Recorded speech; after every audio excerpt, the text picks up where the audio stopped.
Welcome to this Bruegel event on a trade policy framework for the EU-UK reset. I'm Heather Graby, Senior Fellow here at Bruegel, and I'm delighted to welcome all of you and also a really interesting panel of varied views and lots of expertise on this subject.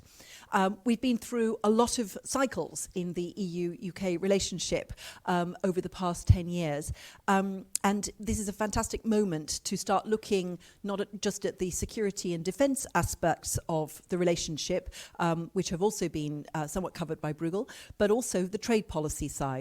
So my colleague Ignacio Garcia Bercero has written a policy brief for Bruegel, which you can find on our website, which sets out a trade policy framework, and he will present his ideas on that today. And then we will have a discussion with a panel including views from the European Parliament, most particularly the Trade Committee and EU-US Standing Group, from European Business, and also from the private sector and a trade expert from the UK. We would be very glad to have your questions after they've spoken. You can, in the room, just put up your hand. If you're online, you can ask your question on Slido. The hashtag for this event is reset. So just go on to Slido. It's very easy to find, and put in the hashtag reset, and you can put your question there, and we will be able to see them in the room. So where we are now is possibilities of all kinds of resets going on in the world, particularly because of the trade policy of the United States, which has changed very dramatically, and where the differences between the UK and the EU's approach to trade start to look quite small by comparison with the Gulf across the Atlantic. And yet still a lot of very complex technical issues that are outstanding from the Trade and Cooperation Agreement, and also quite a lot of history, shall we say, over the past decade to overcome in terms of trading relationships and a decline in trade, a decline in aggregate trade, but particularly trade by small and medium-sized British firms across the Channel. So, Ignacio, could you start us off by giving us your sense of where we are now and what could be a shared interest and a shared agenda to improve cooperation and address the key economic challenges? Yeah, no, thanks a lot, Heather. And perhaps let me start by saying that when I wrote this policy brief, which I think was the first one which I wrote for Bruegel, it was quite some time ago. Actually, most of the brief was written before we knew the outcome of the US elections, although I still had the time to adapt it, to take into account the election of Trump. But it's very clear that we are now in a world which is quite different to the world we were living only 6 months ago. I still think, however, that the recommendations that I prepared in this brief continue to be relevant. The recommendations were based on the premise at this point in time it's not politically feasible to imagine that either the UK or the European Union are going to revise the red lines that they have actually established, but let's try to have a maximum of possible ambition while staying within the red lines. And my sense is that that continues to be the case, at least today. I don't know why it would be the case in 1 year's time, because history is accelerating, and the way in particular the security situation is developing, maybe new opportunities will be open for the future. But at least in terms of what I would recommend should happen by the time of the 18th of May summit, I still would very much base myself on the type of recommendations that were included in the policy brief. I think this summit is going to be really important because it's going to be a critical moment to give political credibility to the reset.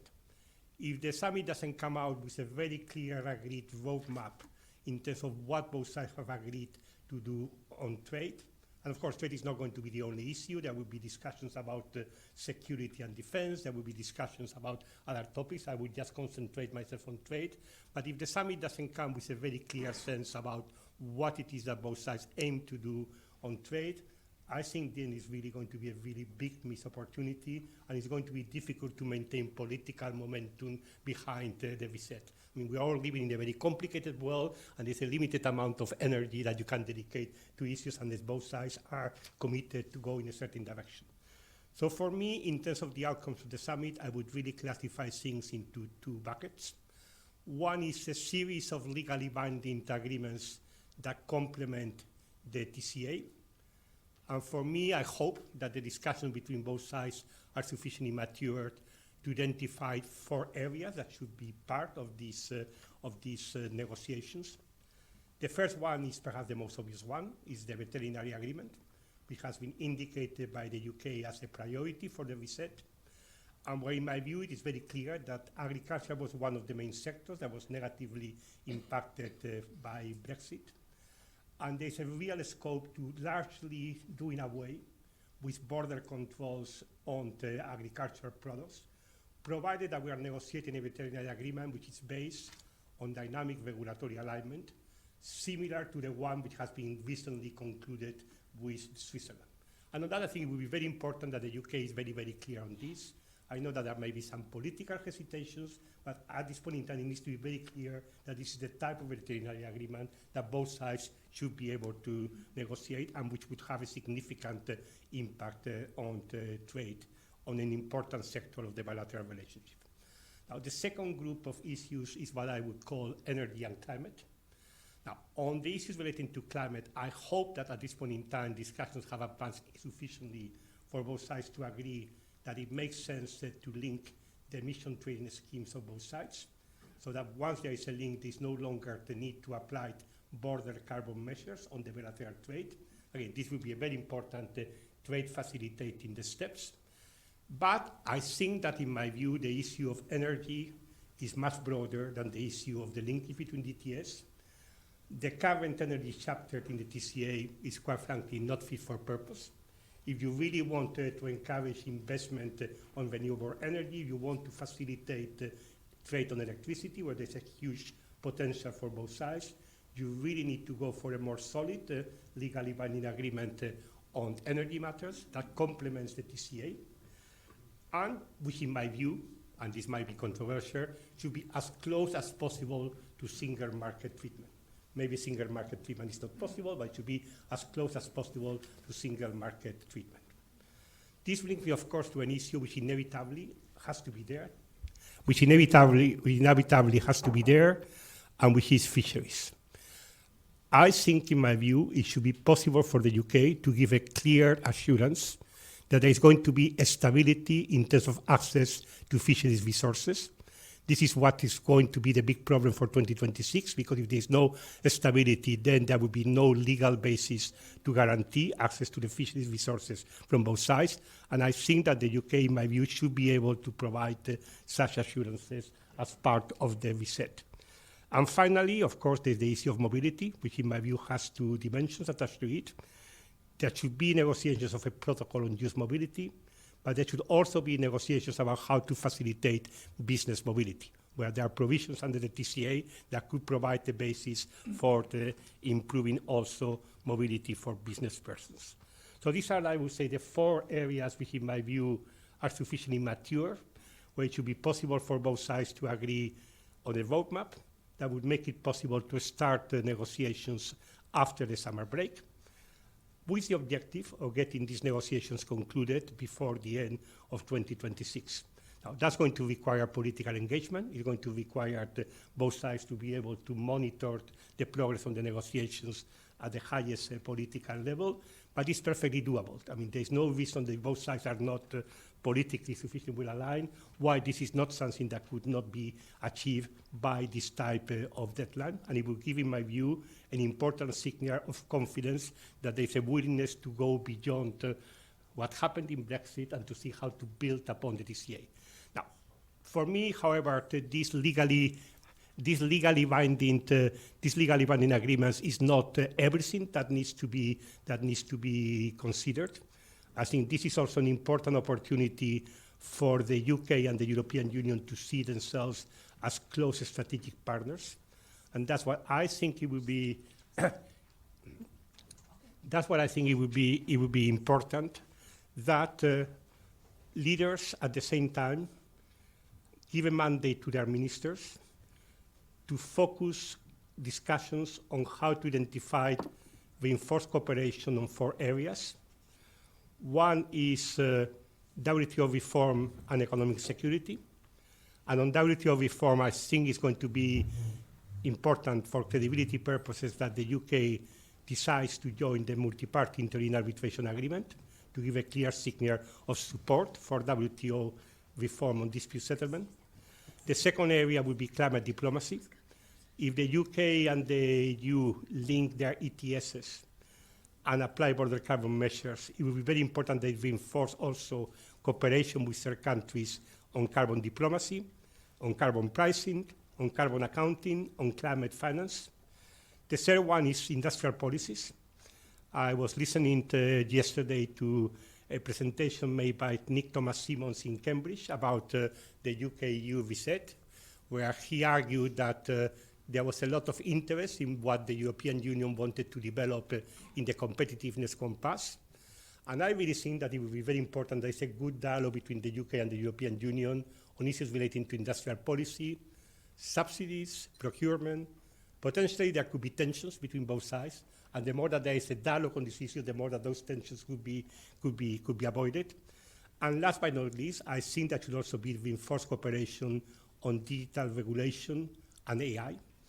It's fully understandable that the UK has decided to negotiate an agreement on these issues with the United States. I don't think that's incompatible with the reset, but I think it will be, in my view, politically very important that it is clear that it is not only with the United States that the United Kingdom wants to cooperate on digital matters, but it also wants to cooperate with the European Union. So those areas, I would say, is not so much developing a legally binding agreement, but it's actually giving a mandate to ministers on both sides to look how the two sides could cooperate more strategically and come forward with recommendations about how to do so by the time of the next EU-UK summit, whenever that is going to take place. So I would leave it there. As I said in the beginning, all of this is on the basis that for the time being, it is not in the agenda to look into the fundamental red lines of both sides. This being said, as I said, the world is evolving very rapidly, and in particular, the security relationship between the UK and the EU is so important that I would not exclude that at the next stage you might be able to look into going beyond these famous red lines. Super. Thank you very much for that overview, Ignacio, of all of the issues. I'm really delighted that we have a surprise guest, Stella Creasy MP, who's here from London and is able to join us today. Really great that you're able to come in. So we're a little bit squeezed on the stage, but everybody will have a chance to speak, so don't worry. So I'd like to go over to you, Bert. So Bert Lange is, of course, chair of the European Parliament's Committee on International Trade, and he's also standing rapporteur for EU-US trade relations for over a decade now. How realistic is what Ignacio has put out? Do you think this is an overly ambitious agenda, given the scar tissue that has built up over the past 10 years from various negotiations, and also when both sides are under so much pressure from a tariff war with the US? Does that make things easier, or does it make things more difficult? Over to you. Yeah, thanks a lot, and thanks a lot for the invitation. And indeed, our thinking is quite similar to the paper of Ignacio, because the situation at the moment is, and I have a lot of contacts to my friends in the United Kingdom. By the way, I was also responsible for the TCA in the European Parliament. I spent nights and days in negotiations. So remember, Christmas Day at 4 o'clock, the TCA was concluded, and then we had to do an assessment. But now the situation has changed, but totally in line with Ignacio, there will be no rollback, that's for sure. The situation of communication is much better, I would say. It is, the vibes, they are really wonderful. The music, it's good, but the lyrics, they are missing. That is the situation at the moment, and now we have to find the proper lyrics for good music. And I guess the proposal by Ignacio are going really in the realistic direction so that we can get some commitments for the summit. And this is also a clear perspective from the UK side that they want to have some clear result of the summit, because last time nothing was on the table. So let's see what is really possible. So I guess, as well as Ignacio said, the veterinary agreement is a top priority, and the question of alignment is still a little bit controversial. Perhaps we should not name it alignment, and let's see another wording, another process. But this could be possible to start the negotiations in the summit. And then the whole issue of energy policy, I also think there's a lot of potential for getting agreements on the ETS system, but also on CBAM and on energy management for the supply of energy, and also the question of rebuilding infrastructure and renewable. So there's a lot of issues as well. A little bit different compared to Ignacio, I'm regarding the mobility, also regarding youth mobility. I had so many negative voices. I heard so many negative voices in the United Kingdom that this is really linked to the question of migration, and that, to be honest, I see at the moment no perspective of that. So the alternative would be asking for a rejoining of the Erasmus program, which might be a little bit more realistic than having a specific mobility project. And then, of course, a lot of issues like the access to the custom IT system and have a better understanding of what is going on, the bureaucratic burden or for the custom procedure. There are a lot of little issues which we can go ahead. So let's find some reasonable and realistic items for the summit so that we can start negotiation. And time is limited because the fish is coming, huh? And then into the next year we have to discuss the new quotas on fish, and this will be more complicated. Let's try to finalize it before. So, and Ignacio mentioned the Swiss model. It will be a little bit Swiss light. I'm convinced the next years in the relation between UK and European Union. Thanks very much. Yes, remembering that the things do not stop because of the summit is really key. So Sam Lowe from Flint Global has worked on trade and market access for many years, both at Flint but then also previously at the Centre for European Reform, and has worked on the UK-EU relationship for a very long time, right down in the weeds of many of these issues. How do you think that the UK will react on this? Where are the openings, not just politically, but also in terms of the economic needs and the demands from business? Well, I think contextually it's useful to remind ourselves that there has been some pockets of quite deep cooperation between the UK and the EU over even the last couple of years. So sanctions policy is a good example of that. And I think if Ignacio was to have written the paper, say, in the last month or so, there might have been even more of a focus on that in the context of what's happening elsewhere with Donald Trump's sort of approach to the conflict and the real possibility of a unilateral US sanctions rollback that then requires coordinated EU-UK response. So it's not sort of all been doom and gloom over the last few years. This maybe hasn't had a big institutional structure around it, but it's been quite collaborative and it's been quite effective in terms of what's been delivered. In terms of the UK perspective on this, I know with Stella Creasy here now that we might get the sort of more parliamentary view on this, but there is a desire to deepen the relationship on some of the issues such as youth mobility.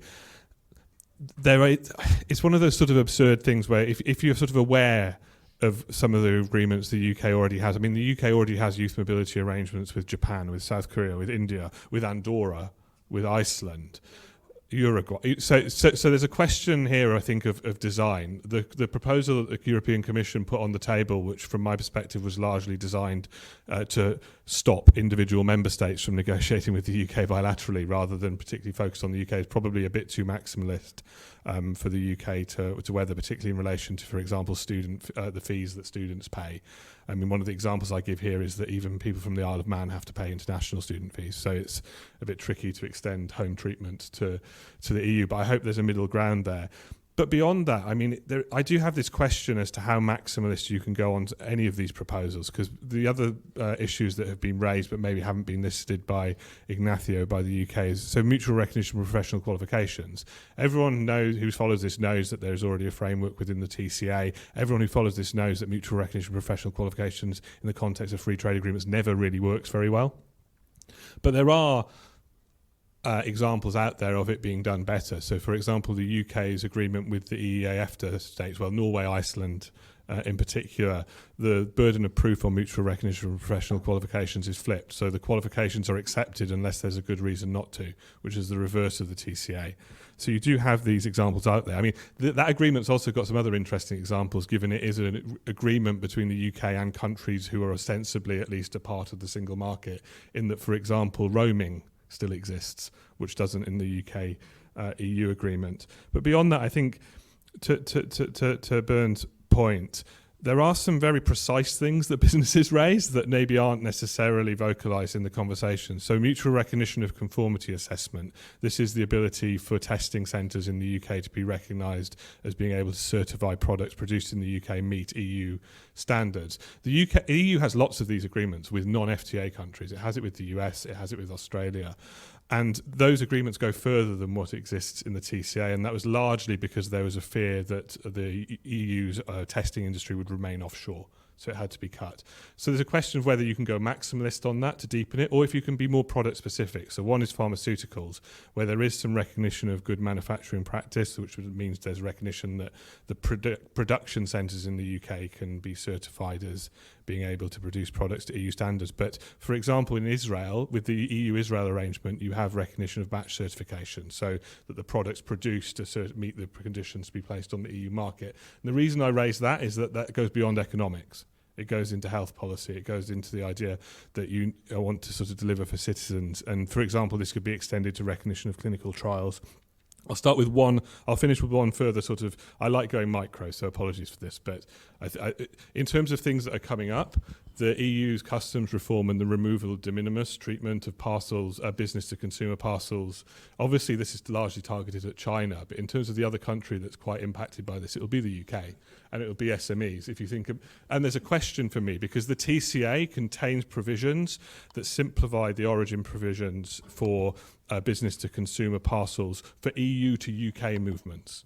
But for some reason, the UK didn't negotiate the reciprocity, so it doesn't work in the same in the other direction. So is that the sort of thing that could be addressed at the micro level that would actually have a tangible impact on UK SMEs? And there is a framework within the TCA for doing it. This is not a single market or customs union issue. It's a TCA issue. And those are the sorts of things that at the micro level would have some tangible benefits. So I'll pause there. Yeah, thank you very much. And these small wins and micro benefits are also important because they show progress, but also important for people's lives. So, Luisa Santos from Business Europe, given your experience as chair of Business Europe's EU-UK task force, you've also lived through a lot of this history and looked at the international relations, and also given your own background in the Portuguese textile industry and having seen the way that many of these issues have been negotiated with both countries joining the EU and also those who've stayed outside. How do you see this going forward for business? Is there a real demand now for more certainty about the relationship and trying to get things onto a more stable footing, or is there skepticism about how far it can go at this point? Thanks a lot, Ed, and good afternoon to everyone. I'm also sharing the Domestic Advisory Group, so that's a civil society group on the EU side that monitors the TCA. So I'm also going to talk a bit in that capacity. If I would say what the first priorities, I mean, first, of course, we very much support most of the recommendations that Ignacio has produced, and they're actually part of our own paper on EU-UK. I think the first... Did you pay some license fee on that? Yeah.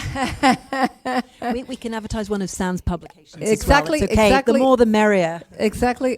The interesting thing was that we almost, we published before, and actually Ignacio still had it before the Bruegel was published. So that was good. No, but there is one important aspect, I think, is we need to make the relationship a bit more about the economics and less about the politics, because it has been highly politicized in the past, and this is not totally over.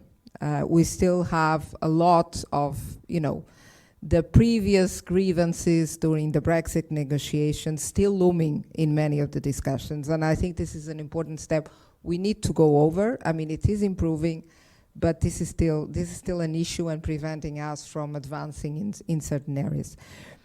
Then we do have some short-term issues that need to be addressed. One of them has to do with data flows. We have a data adequacy decision from the European Union, and this is important to allow data to flow in safety. And of course, we have a deadline looming in the before or around the summit. So one of the concrete outcomes of the summit would be actually to extend the recognition of data adequacy, and ideally find a long-term solution, because the fact that you're always hanging on the deadline for this is extremely harmful for certainty for companies. So ideally, we should try to find a long-term solution.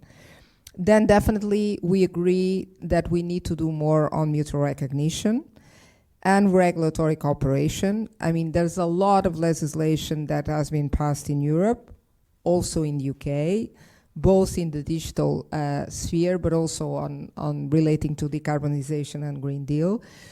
We continue to legislate and to implement this legislation. And so there will be, for sure, issues of friction. So it is important that we establish these forms of cooperation. I'm not saying we're going to create a trade and technology council in the sense of a bureaucratic structure. That's not what we want. But we have the specialized committees, so we hope this continue to deliver. But what is important is that they are closer also to the business and the civil society, to make sure that we have really good input to the areas where we see more of a problem. And definitely linking ETS and the CBAM is one that is very, very urgent. We have a lot of issues on mobility, and I will bring mobility again because it's very important for investments. You need to be able to bring people to your investments. And this is not just the managers, it's also, the technicians. And so here we have a lot to do. We know it's a very sensitive issue on both sides. I'm not even talking about youth mobility. I'm talking really about the mobility connected to investments. You have a lot of investments from European companies in UK and vice versa. You need to bring people. These people sometimes stay long, and they need to make sure that their social security, all the rights they have are not jeopardized. And this is not a given at the moment. So it's an area where we think there's still more to be done. I would definitely agree on customs. We have the situation in Northern Ireland that is actually with a lot of questions. I mean, now with CBAM, we will have more with this question now on additional tariffs imposed by the US. So if we can try to build on what we have there, that is really an exceptional example of try to have a seamless border. If we can, at one point, when we build enough trust in our own systems, if we can have, mutual recognition of trusted operators on both sides, for instance, that will be something that would help, especially SMEs. So these are, apart from the other points that were raised, additional points that we should or could consider. Thanks. Thank you very much, Louisa.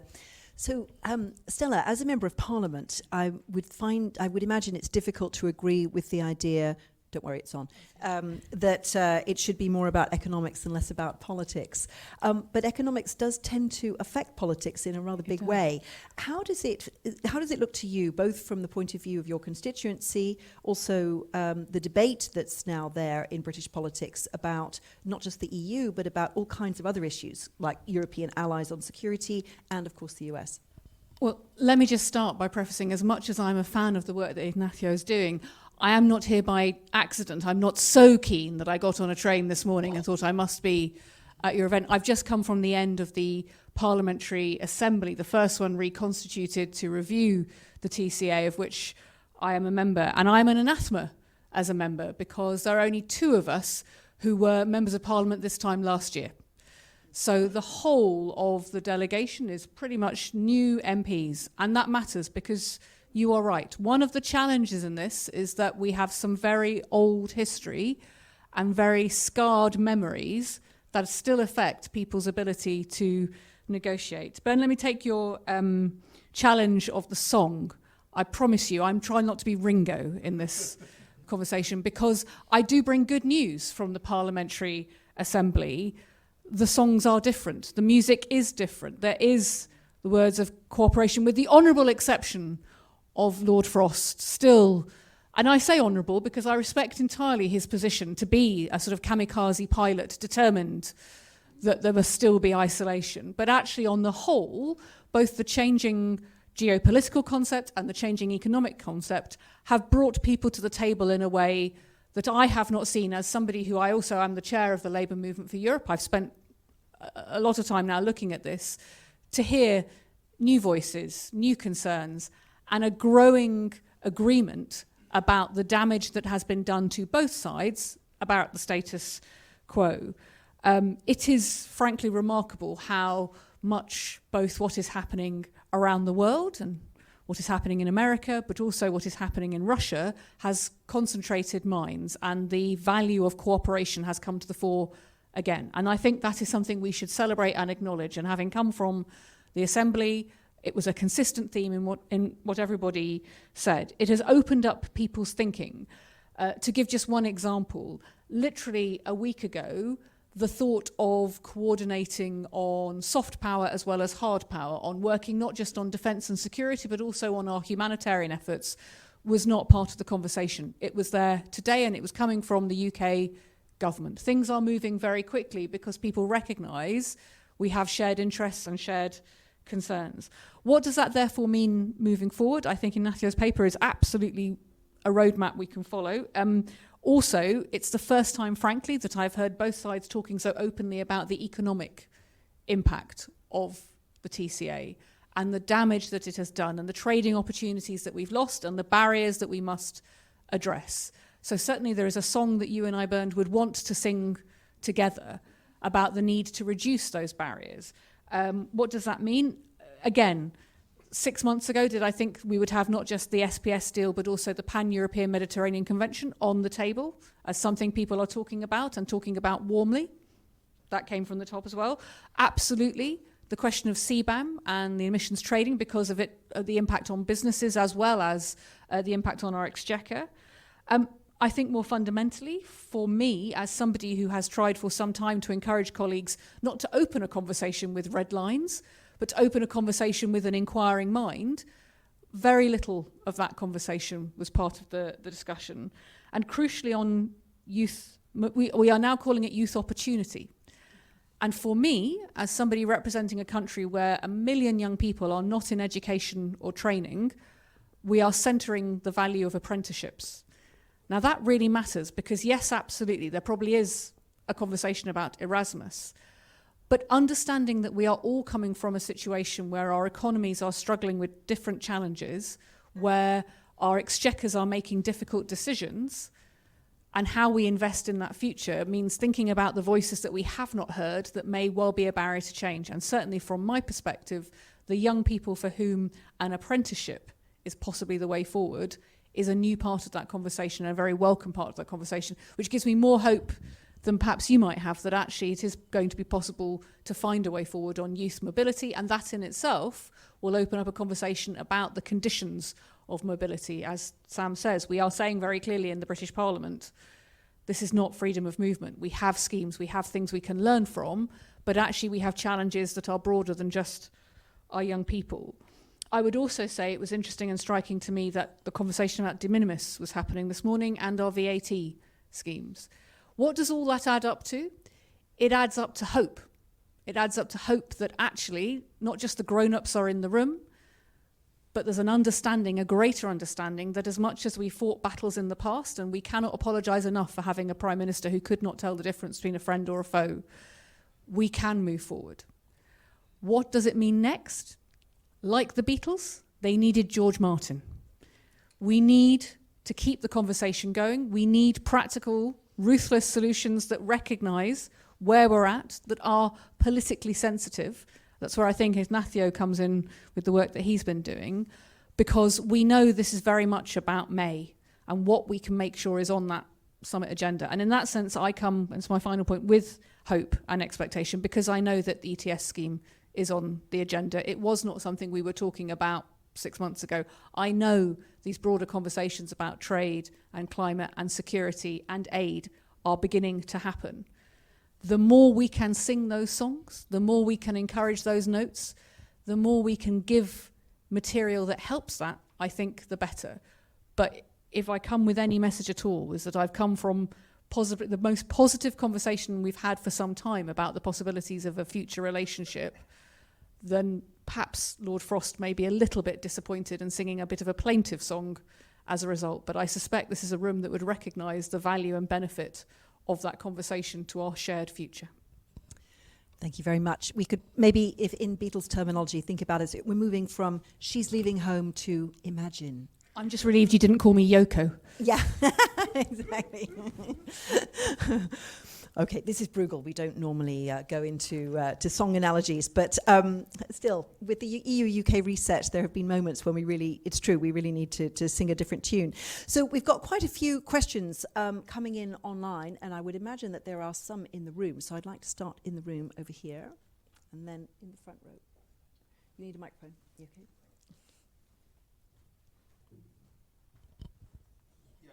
Bounds from the Financial Times. I mean, the remarks of Bernd and Stella, I suppose, were most significant, I felt. Most of what I heard from you, Stella Creasy, is vibes, right? I mean, you can do overseas development aid. It doesn't change the economy. Most of what I heard from Bernd is, how do we get the economic relationship improving? And we have a Labour government that came into office promising a vet deal that has not tabled a vet deal. And I just wondered, is there not a reason why member states are completely frustrated, why nothing's happening, why the summit could end up with a political declaration and no actual progress? And is there any change of pace genuinely, or is the UK sort of simply wasting everyone's time in Brussels? Thanks. And I'll take one more here in the front row. Thank you, Jennifer Rankin from The Guardian. So a question about fish, above all to Ignacio and to Bernd Lange. Do you think it is a sensible approach for the EU to have this package approach to the reset, that everything must be agreed and be moving forward in parallel, including fish? Does that raise any concerns for you that the wider economic relationship, that the foreign policy security pact could be delayed, could be derailed by failure to agree on fish? And the other side of the coin, to Stella Creasy, what would your advice to the government be on this matter? Would you advise them to accept the status quo just to get the relationship moving again? Okay, two good questions. Who'd like to come in first? Bernd?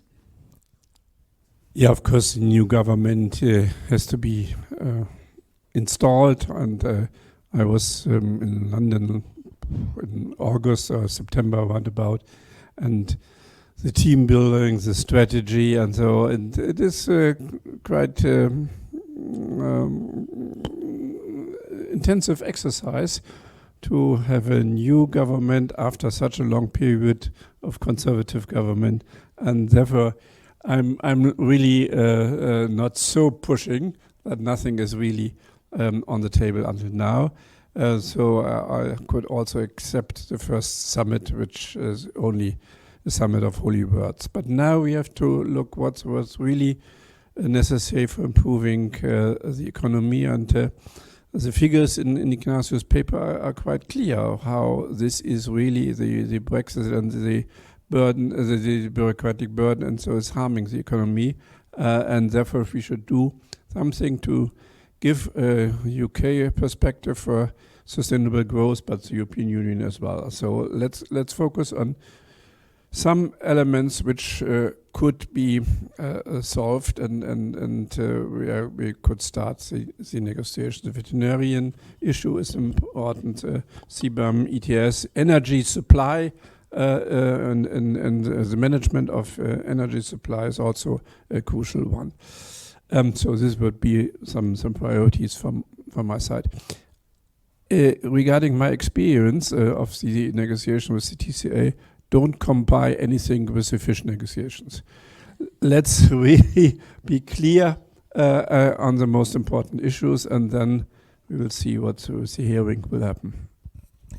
Thank you very much. Sam, would you like to?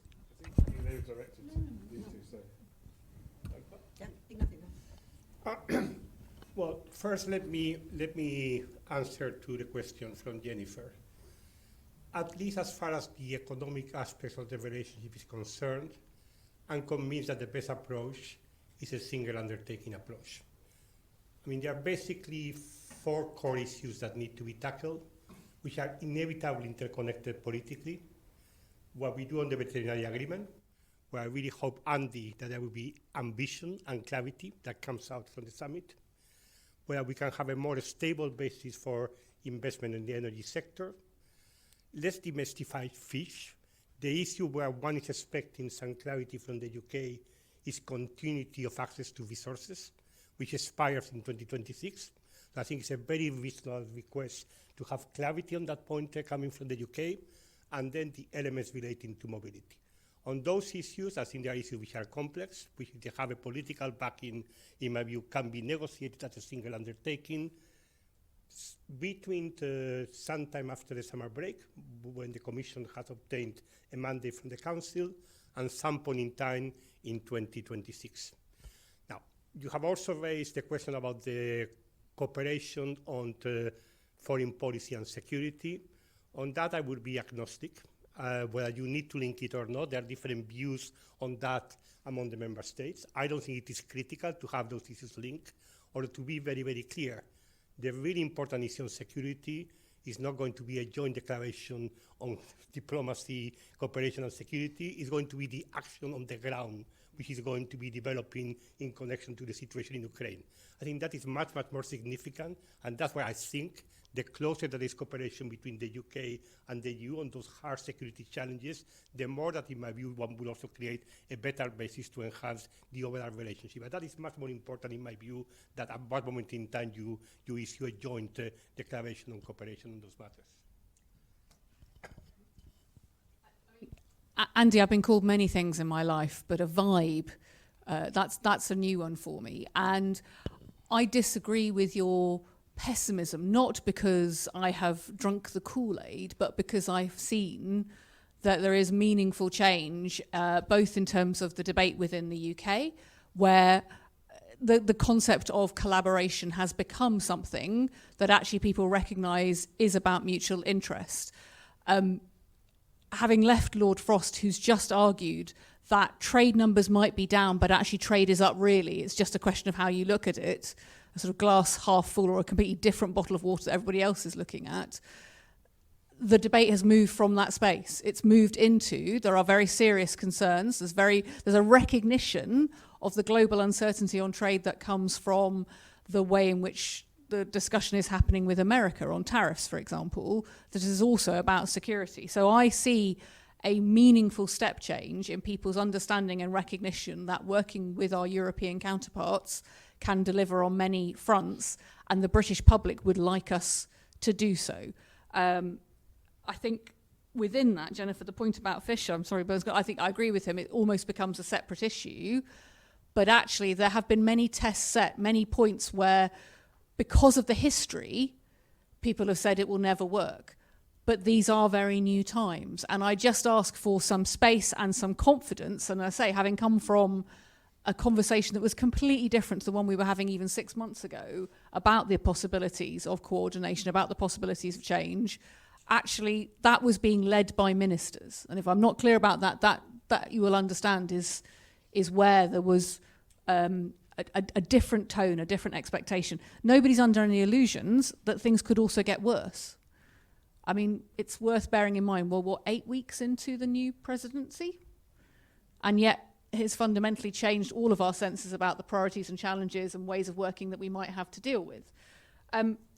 Where I would say also, I think it is interesting is the ability for new ways of cooperation to be thought about. So that's where perhaps, Ignacio, I am more excited than you are about this, because I think for so long we have become rooted to the idea that it is about low-hanging fruit and building people's confidence. I think the pace of change is going to quicken further, because I think the risks are going to quicken further and the sense of what might have to happen.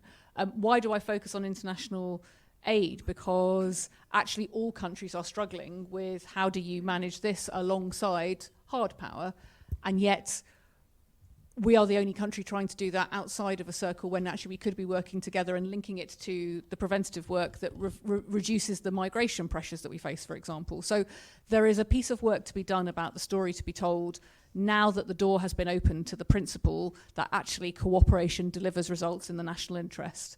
But I would not underestimate how powerful that change in tone has been and what that means for May. We are a long way off May in political terms in the United Kingdom, and what else could be part of that conversation? And that's what makes me think this is not just about vibes. This is actually about getting a grip of, in an uncertain world, our chances of resolving, whether it is our security concerns, our trade concerns, our climate concerns, are strengthened by how we move forward together. And however difficult that conversation might be, however certain the challenges that we face, however difficult and the crises that could come next, this is a fundamentally different parliament to where we were a year ago in that conversation. I cannot tell you how different it is, and therefore what a difference it makes to be part of that. You gave me the opportunity to come in, and on energy and fish, I've got a slightly different view in that I think it's just completely naive to think that they can be completely divorced from this conversation, given that the two deadlines were deliberately put in the TCA by the EU to create leverage. Right, you have the 2026 deadline for energy and the 2026 deadline for fish that are right next to each other, and that's on purpose. And it's only in recent memory we had France threatening to cut off the energy supply to Jersey because of a fishing dispute. And that's me being negative. This is where I go positive. I think that it's actually easier to resolve this time round. And this is something Stella can't say, but Labour doesn't have to care about fishermen as much. For one, just on a voting constituency basis, there's a sort of you please disagree with me on that, but this is just an observation that genuinely you're mistaken, because of I've just come from my colleague Noah Law, who's been fighting for the fishermen. We've got seats across the southwest, we've got seats across the northeast, we've got seats across Scotland that we didn't hold a year ago. I accepted, and I knew you were going to disagree with me, but that's my view. And the other point is that actually, in terms of the damage that's been done to the fishing industry, no one ever disaggregates it. So in terms of the bit of the industry that was always concerned about access to water, that's generally the offshore section. In terms of the onshore section, they've been really damaged by Brexit because they've lost significant market share in Europe because of largely to do with the SPS controls, the need for essentially the fishing equivalent of export health certificates, the new controls and the like. So there is a package that you can develop that actually solves problems for lots of the industry on the veterinary agreement side, then maybe offsets some of the backlash you get in relation to the other bit of the discussion. So I think whilst it's naive to think that you can have a discussion about everything else without fish, I do actually think there's potentially a way through on this, for one reason that I think Stella agrees with me on and one that she doesn't. Louisa. Last point on this. I will also have to leave. No, a couple of points on the discussion. I think we risk the summit becoming a defense and security summit, and that the economy is once again being put outside. And this for us would be the worst outcome. So I do hope that what you're saying, that the discourse is different, is transformed into reality. Right now, we had indeed a lot of positive vibes coming from the UK, but nothing concrete, even on the sanitary and phytosanitary agreement. So I think the UK needs to be concrete here. We do understand the international environment is quite challenging. And of course, we know that there is the possibility of the UK negotiating a trade agreement with US.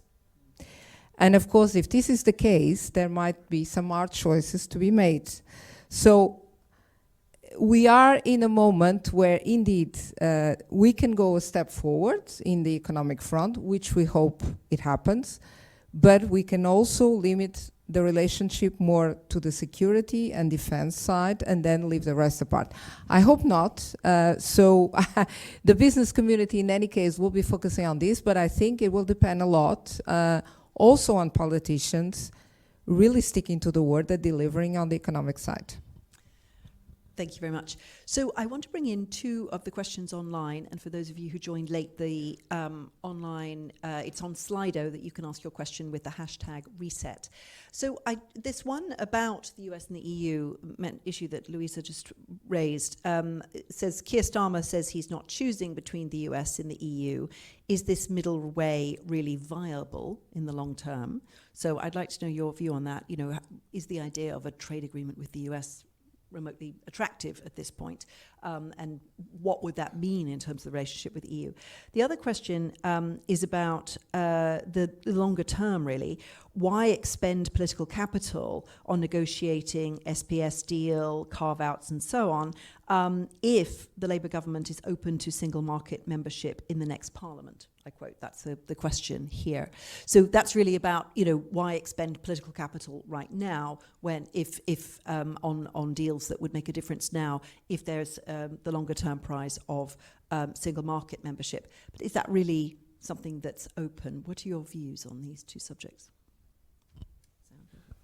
On UK-US, so this is a conversation that plays out in the UK media quite a lot, which is, you know, does the UK have to choose between US and EU? And my sort of challenge on that is what do you mean? Because there's the political question, and I think there could be a political problem if, for example, the UK government manages to negotiate a carve-out in respect of new US tariffs and the EU doesn't, and as part of that carve-out, the UK is looking as being very chummy with the US, and that obviously would create some political tension. But I would say that it's entirely possible you have that dynamic within the EU. Lots of people seem to be working on the assumption that Donald Trump will apply EU-wide tariffs, and I think that's probably the base case assumption. But it is at least plausible that he applies member state-specific tariffs, and there's differentiation, which would create its own political dynamic. So it's not unique to the UK-EU relationship. It could be part of the internal conversation as well.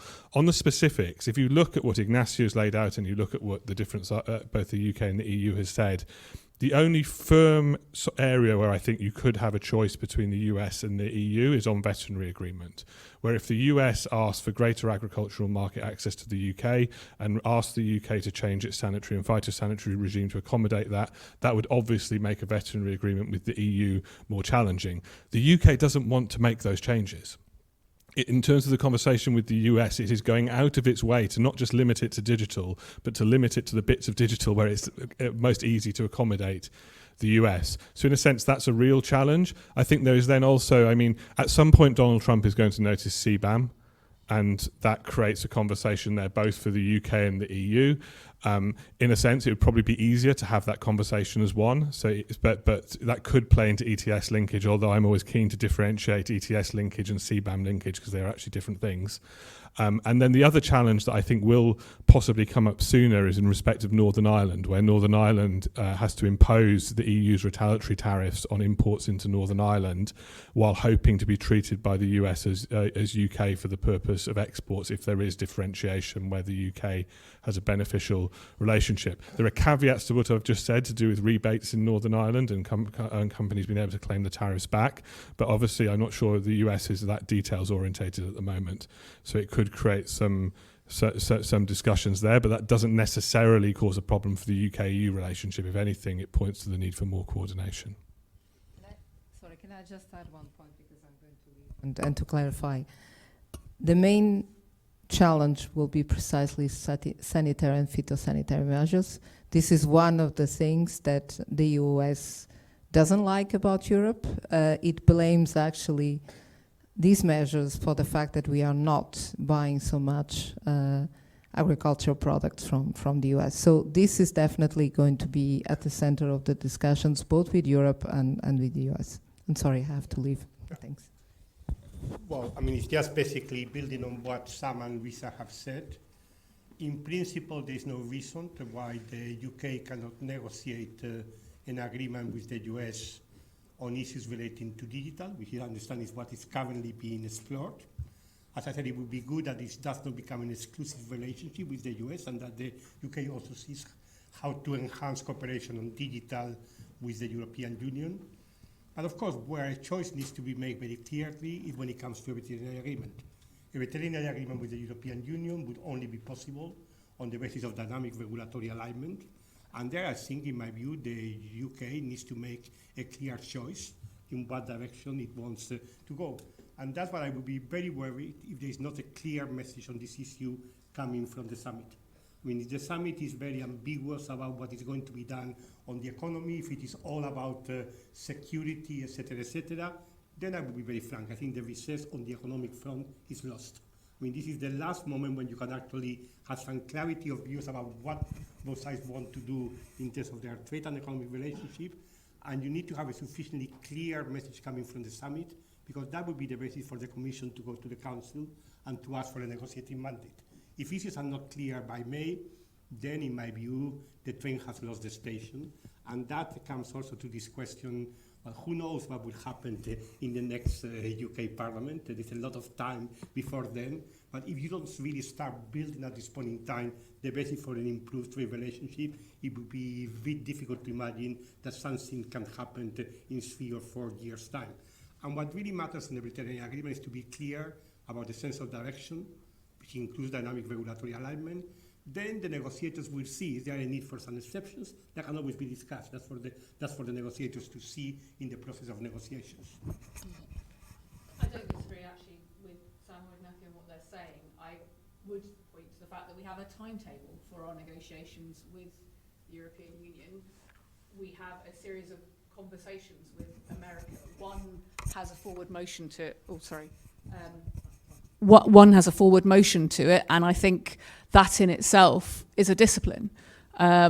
Because as we have seen, the American approach, technically I believe my mother would call it scattergun. You know, it is more erratic in terms of where things are coming from and what might be the priorities. I think what's been very clear about this process with the European Union is the consistency of the issues being raised. What I see now is more openness to having those conversations. So I am focused on May, and as I said, there's a lot of time before May. I think that goes to the second question. Look, frankly, from my perspective, this is a salvage operation. And actually, if you're going to do something meaningful that helps the thousands of small businesses in the United Kingdom who've given up trading with Europe, the trade deficits, the problems that we have as a result of the deal that we've struck, before we even get onto the bigger questions about our place in the world and our ability to cooperate with people when existential challenges come, it's now. Because actually, if we wait 5-10 years, the damage will be done. So actually, for people like myself, I spend as much of my time forcing people to have the realistic conversation about what could you achieve in the next 18 months, because otherwise it's just too late. And I have at my mind the small businesses in my constituency who have the reams and reams of paperwork. We describe ourselves as the Reds against red tape. It is absolutely overwhelming for them. So conversations about the next Parliament mean little for businesses who are going bust now. They need confidence. Those investors need confidence about the UK markets, which is why we've been pushing within the Product Regulation Bill for more certainty and regulatory certainty so that people can start making some of those longer term decisions about investment in the United Kingdom that we know were put on hold.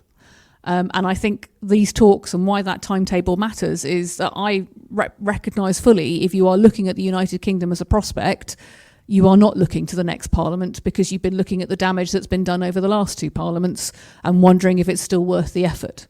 So that focuses all of our minds. I think the good news, and I say the hope I come from today and the recent discussions is that people are very focused on that, whatever the geopolitical context is, but that has opened up a conversation with the British public what today I also just reflect on is that we haven't had the democratic engagement, and I still think that is an open question. And one of the issues about vibes politics is that unless we have that clarity of the democratic process, there will still be people from both sides who will say, this is a fix, this is a con, this is not what the British public wanted, that we need to take back control in some shape or form. So I do think, coming out of today, the responsibility for all of us is to show that actually when you get European politicians in a room, we have more in common, and that is good for our communities that we represent, and what that parliamentary scrutiny looks like. Because the one fly in the ointment I see is not actually the willingness to look at these issues, it's the political debate that might be curtailed by further events, or a debate about fishing that doesn't bear any resemblance to the conversation we're having in our communities. But because we don't have the parliamentary processes to have that conversation, it is easy for people to say, this is a con, this is a fix, a deal has been done, as indeed some tried to do over the last 24 hours. We are out of time, so we will have to close the debate here, but there's clearly plenty more to be discussed between now and May, when there will be the EU-US summit. EU-UK summit. Who knows when there might be an EU-US summit? Possibly, we may be waiting beyond 2028 for that. But thank you very much to all of you for those very interesting debate about where things go. As ever, there are many contentious issues where people don't agree, both on the technical details and also on the big picture. And yet, it's also clear that there's a great deal on which there is agreement now, actually. And so I think the outlook for the summit is good in terms of certainly security and defence having that there being a real mutual understanding and concern to address the geopolitical exigencies of the moment, but also to move forward on a lot of these practical issues. So thanks for participating, and we will come back to this issue at Bruegel in the future.